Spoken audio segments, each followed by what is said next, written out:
चलिए हम लोग आगे का टॉपिक पढ़ेंगे। देखते हैं हम लोग का आगे का जो टॉपिक है, 2 टॉपिक और है जिसमें हम लोग को ये चैप्टर ये हमारा ख़त्म हो जाएगा और उसके बाद जो चैप्टर चलेगा गॉस का जो लॉ है उसको हम लोग हिंदी और इंग्लिश दोनों में पढ़ेंगे, एक साथ पढ़ेंगे, ठीक ना। जैसे यूपी बोर्ड वाले भी बच्चे पढ़ लें और सीबीएसई बोर्ड वाले भी, क्योंकि अब तो कोचिंग लगभग 2-4 दिन तक नहीं खुलेगा क्योंकि 10 तारीख तक तो आदेश आ ही गया, ठीक है। तो देखा जाए कब खुलता है, और अभी कुछ दिन बंद रहा है तो ही अच्छा है क्योंकि देख रहे हैं ऑक्सीजन की कमी हो रही है। तो शुरू करते हैं। देखिए हमारा जो टॉपिक होगा क्या है, वैद्युत द्विध्रुव है। क्या है? वैद्युत द्विध्रुव। इसको कहते हैं वैद्युत द्विध्रुव को इंग्लिश में कहते हैं इलेक्ट्रिक डाइपोल। क्या बोलते हैं? इलेक्ट्रिक डाइपोल, ठीक है। ये क्या होता है? तो इलेक्ट्रिक मतलब आपको इलेक्ट्रिक शब्द से मतलब होना चाहिए चार्ज, और डाई मतलब 2, मतलब चार्ज क्या हो, 2 तरह के हो, उसको क्या बोलेंगे? Electric dipole. जैसे क्या होता है इलेक्ट्रिक डाइपोल? तो 2 charge, 2 equal and opposite charge, equal and opposite charge अगर एक दूसरे से किसी छोटे दूरी पर है तो उस पूरे निकाय को, उस पूरे सिस्टम को हम लोग क्या बोलेंगे? बोलेंगे वैद्युत द्विध्रुव। मतलब वह निकाय जिसमें 2 बराबर किंतु विपरीत आवेश एक दूसरे से अल्प दूरी पर स्थित होते हैं, उसे क्या कहते हैं? उसे कहते हैं वैद्युत द्विध्रुव। इसकी जो लंबाई होती है हम लोग सुविधा के लिए 2L मान लेते हैं, क्योंकि हम लोग अभी फॉर्मूला प्रूफ करेंगे इससे, तो फॉर्मूला को प्रूफ करने में आसानी होगी, इसीलिए हम लोग 2L मान लिए। 2L मानना कोई ज़रूरी नहीं है, ठीक है। तो वैद्युत द्विध्रुव क्या होता है? 2 बराबर, बराबर मतलब परिमाण में बराबर, 2 बराबर किंतु विपरीत आवेश एक दूसरे से अल्प दूरी पर स्थित हो तो उस निकाय को क्या कहेंगे? वैद्युत द्विध्रुव कहेंगे। जितने भी आयनिक यौगिक होते हैं, ठीक है, उसमें क्या होता है? उसमें धनावेश और ऋणावेश क्या होते हैं? बहुत कम दूरी पर स्थित होते हैं। तो आप इसको क्या कहेंगे? वैद्युत द्विध्रुव कहेंगे। लेकिन ये दूरी बहुत कम होनी चाहिए। जो हमारी ये जो दूरी है इसको AB मान लिया जाए, ठीक ना।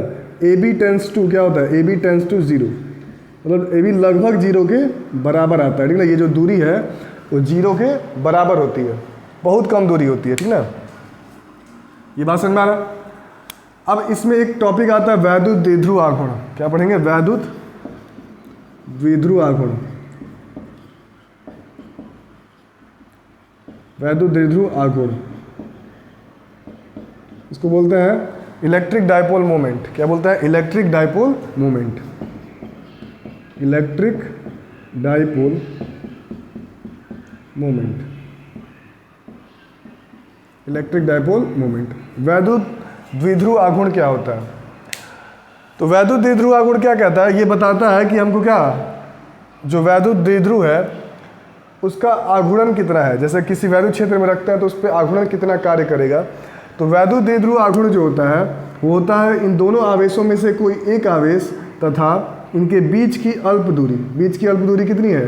दोनों आवेशों में से कोई एक आवेश। तो आवेश गुणे क्या होता है? बीच की दूरी। आवेश गुणे बीच की दूरी, आवेश गुणे बीच की दूरी, इसको P से डिनोट करते हैं। तो क्या हो जाएगा? P बराबर आवेश, कोई एक आवेश लेते हैं और बीच की दूरी क्या रहता है? 2L। तो इसको अगर ठीक से लिखा जाए तो P इज इक्वल टू क्या हो जाता है? 2QL, ठीक है। और एक बात जान लीजिए, ये क्या है? ये एक सदिश राशि है, वेक्टर क्वांटिटी है, तो इस पर वेक्टर लगा लेते हैं। और इसकी दिशा किधर से किधर तक होती है? तो माइनस से प्लस आवेश चार्ज की तरफ। इसको आप लोग माइनस लिख लीजिए, इसको प्लस, उससे कोई दिक्कत नहीं है, किसी को कहीं पे भी लिख सकते हैं, लेकिन ये पैटर्न हम लोग यूज करेंगे आगे के क्वेश्चन में, इसीलिए मैंने माइनस और प्लस लिया। तो ये एक सदिश राशि है, इसकी दिशा किधर होती है? दिशा जो होती है माइनस चार्ज से प्लस की ओर होती है। ये बात याद रखना है। तो ये आपका क्या होगा? वैद्युत द्विध्रुव और वैद्युत द्विध्रुव आघूर्ण। बात समझ में आया? वैद्युत द्विध्रुव क्या होता है? 2 बराबर किंतु विपरीत आवेश एक दूसरे से अल्प दूरी पर स्थित हो तो उस निकाय को वैद्युत द्विध्रुव कहते हैं, और उन दोनों आवेशों में से कोई एक आवेश तथा उनके बीच की दूरी के गुणनफल को क्या कहते हैं? वैद्युत द्विध्रुव आघूर्ण कहते हैं। इसे P से डिनोट करते हैं, और यह एक सदिश राशि है। सदिश राशि है तो इसकी दिशा होगी, और इसकी दिशा किधर से किधर होती है? माइनस चार्ज से प्लस चार्ज की ओर, ठीक है। अब ये वैद्युत द्विध्रुव है, ये अपना क्या बनाएगा, एक वैद्युत क्षेत्र बनाएगा।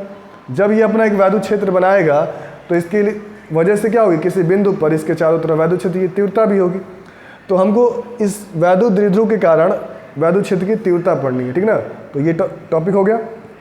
इसके बाद हम लोग देखते हैं next topic.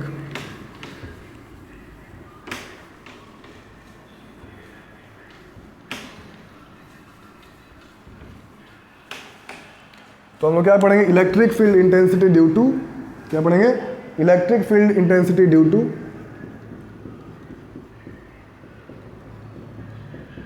Field intensity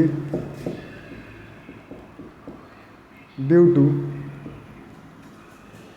electric dipole, electric dipole,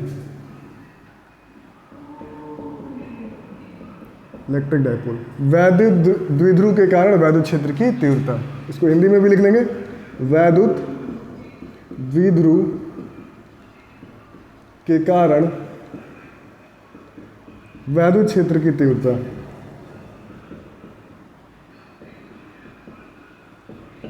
वैद्युत क्षेत्र की तीव्रता, ठीक है। तो जल्दी जल्दी हम लिख रहे हैं, तो राइटिंग पे ध्यान नहीं देना है, ठीक ना। राइटिंग नहीं देखना है, हम लोग को जो पढ़ना है उसको देखना है, ठीक है। जल्दी जल्दी में राइटिंग थोड़ा गड़बड़ हो जाता है।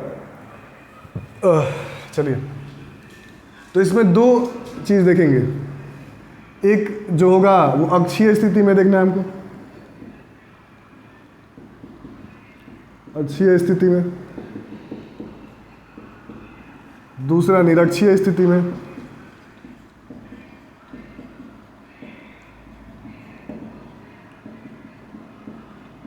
ठीक है। और तीसरा किसी भी स्थिति में, किसी भी। तो बस ये दोनों आपको सीख लेना है, और ये तीसरा सिखा देंगे तो फॉर्मूला ना नहीं भी याद रहेगा इन दोनों का, तो इस फॉर्मूले से निकाल सकते हैं, किसी भी स्थिति में, ठीक है, किसी भी स्थिति में, ठीक है। अक्षीय स्थिति का मतलब कि ये आपका क्या है, ये आपका वैद्युत द्विध्रुव है, प्लस क्यू और माइनस क्यू, और इसके अक्ष पे, ये जो अक्ष है ना इसका, इसके अक्ष पे कोई बिंदु होगा, और यहाँ पे हमको क्या करना है, वैद्युत क्षेत्र की तीव्रता ज्ञात करनी है।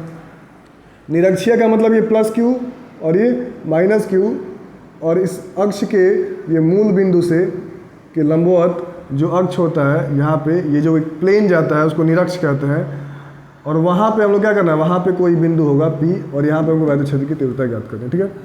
और किसी भी स्थिति में, तो यहाँ पे हम लोग क्या करेंगे, ये दूरी r मान लेते हैं, ये दूरी r मान लेते हैं। किसी भी स्थिति का मतलब है कि यहाँ पे आपका हो जाए प्लस क्यू और यहाँ पे माइनस क्यू, और किसी भी बिंदु पे मतलब यहाँ से ये कोई दूरी r होगी, लेकिन केवल r से हम लोग नहीं बता सकते कि ये कौन सा बिंदु होगा, तो हम लोग दो क्वांटिटी लेते हैं, एक r और एक थीटा, ठीक है। दो चीज़ चाहिए कि नहीं चाहिए, एक तो r तो डिस्टेंस बताएगा इतनी दूरी पर, और थीटा क्या बताएगा, इतने एंगल पे। जैसे मैं बोलूँ 60 डिग्री पे 2 मीटर के डिस्टेंस पे, 60 डिग्री पे 2 मीटर के डिस्टेंस पे, तो यहाँ से आप लोग आराम से खींच सकते हैं। तो ये तीनों चीज़ हमको प्रूफ करना है। पहले देखते हैं अक्षीय स्थिति में, ठीक ना। ये चैप्टर खत्म हो जाए, फिर यूपी और सीबीएसई दोनों एक साथ चलेगा, ठीक ना। तो मिटा रहे हैं इसको। अब हम लोग को पहला टॉपिक देखना, अक्षीय स्थिति में वैद्युत क्षेत्र की तीव्रता। और यूपी बोर्ड में ये आता है, 3 मार्क्स का डिराइवेशन आता है ये, ठीक ना। तो इसको ध्यान से समझिए। ये हमारा फिगर हो गया, ठीक है। यहाँ पे हमारे पास माइनस क्यू चार्ज है, यहाँ पे प्लस क्यू चार्ज है, और ये हमारा इसका ओरिजिन है, और यहाँ से एक पॉइंट P है, जहाँ पे हमको R डिस्टेंस पे एक पॉइंट P है, जहाँ पे हमको इलेक्ट्रिक फील्ड इंटेंसिटी फाइंड करना है ड्यू टू डाइपोल। ये जो लेंथ है वो हम लोग क्या मान लेंगे, L, और ये जो लेंथ है इसको भी वो मान लेंगे L, ठीक ना।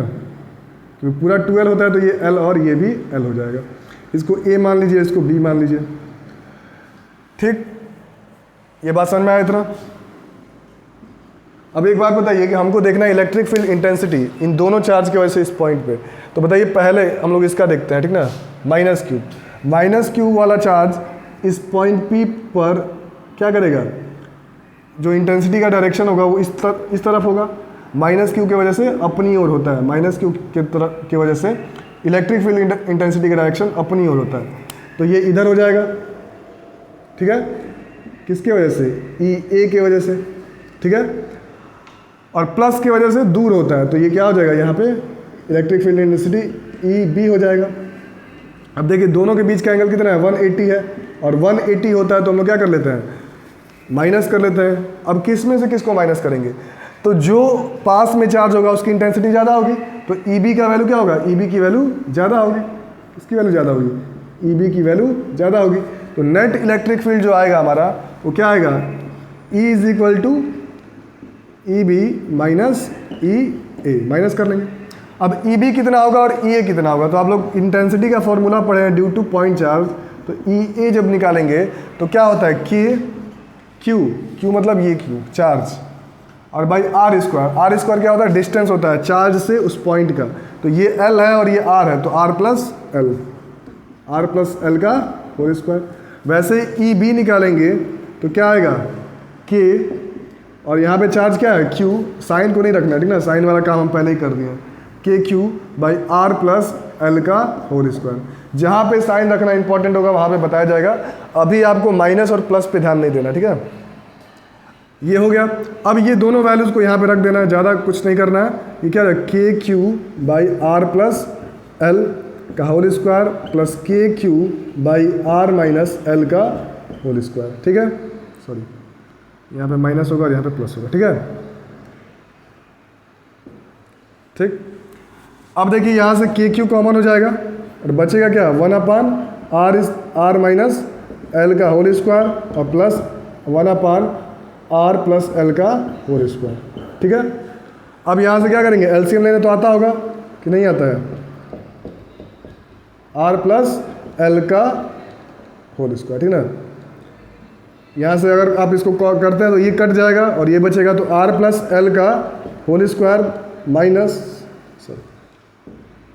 माइनस क्या हो जाएगा, R माइनस L का होल स्क्वायर।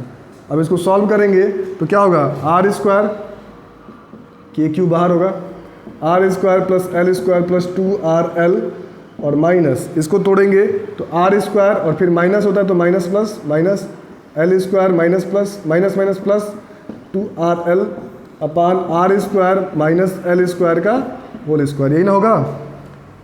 ये दोनों कंबाइंड हो जाएगा, ठीक है। यहाँ से ये कैंसिल हो गया, ठीक है। तो क्या बचेगा, KQ और ये बच गया 4RL, ठीक है ना, अपान में R square minus L square. अब मैंने बताया था स्टार्टिंग में कि जो ये L होता है, L is less than R। बात समझ रहे हैं, L बहुत छोटा होता है किसके रिस्पेक्ट में, R के रिस्पेक्ट में। इसलिए हम कह सकते हैं कि जो L स्क्वायर होगा वो लगभग क्या होगा, 0 के बराबर होगा। तो यहाँ पे 0 रख लेंगे तो क्या होगा, KQ इसका स्क्वायर नाम बाई R, ठीक है, L, और ये R का पावर कितना है, 4, ये इससे कैंसिल हो गया, ठीक है। ये 4 को आगे लिख लीजिए, ठीक है। और यहाँ से हमारा ये प्रूफ हो गया, ये क्या हो जाएगा, इसको लिख लेंगे हम लोग, ये 3 बच, ये कितना हो जाएगा, 2 × 2QL लिख सकते हैं। K, इसको 2 बार, K को आगे लिख लिए 2 गुणे 2 और 2QL, और बाई क्या हो जाएगा, R3। अब ये क्या हो जाएगा, 2P बाई R3। तो ये आपका इंटेंसिटी का फॉर्मूला आ गया। आप चाहे तो ये फॉर्मूला यूज़ किए, नहीं तो E इज इक्वल टू क्या लिख सकते हैं, 1/4πε0 2P बाई R3, ठीक ना। तो ये आपका फॉर्मूला प्रूफ हो गया, ठीक है। तो अक्षीय स्थिति में आपने क्या कर लिया, फॉर्मूला बना लिया। तो किसी द्विध्रुव की वजह से, इलेक्ट्रिक डाइपोल की वजह से एक्सियल पॉइंट पे आपको अगर इलेक्ट्रिक फील्ड का इंटेंसिटी निकालना है तो ये वाला फॉर्मूला यूज़ करेंगे, ठीक है। अगर आपसे पूछे कि बताइए इसके वजह से इसका डायरेक्शन किधर होगा, मान लीजिए अगर आ जाए आपके पास कि एक्सियल डाइपोल की वजह से जो नेट इलेक्ट्रिक फील्ड होगा, जो ये E आ रहा है, इसका डायरेक्शन किधर होगा। तो आप बताइए कि एक आदमी है, एक 10 न्यूटन से इधर खींच रहा है, इधर से 5 न्यूटन से, तो नेट फोर्स कितना होगा, 5 न्यूटन, किस डायरेक्शन में, इधर होगा। वैसे ही ये कम है और ये ज़्यादा है, तो ज़्यादा की तरफ ना होगा नेट, तो इसकी डायरेक्शन इधर होती है। यानी कि जो इलेक्ट्रिक डायपोल का डायरेक्शन होता है माइनस से प्लस की ओर, वही क्या होता है, इंटेंसिटी का डायरेक्शन होता है माइनस से प्लस की ओर, ठीक है। तो ये क्या हो गया, अक्षीय स्थिति में इलेक्ट्रिक डायपोल का प्रूफ हो गया। इसके बाद निरक्षीय स्थिति है, उसको दूसरे वीडियो में देखेंगे, ठीक है, क्योंकि वीडियो लंबा हो जा रहा है और वीडियो तो आप लोग 1 घंटा का देखेंगे नहीं, वो भी प्रॉब्लमेटिक ना, टिकटॉक वीडियो की तरह बनाना पड़ रहा है। 1 घंटा का वीडियो देखेंगे तो डाटा खत्म हो जाएगा। और भी सब चीज़ तो देखना है, इसको मिटाए ना। चलिए।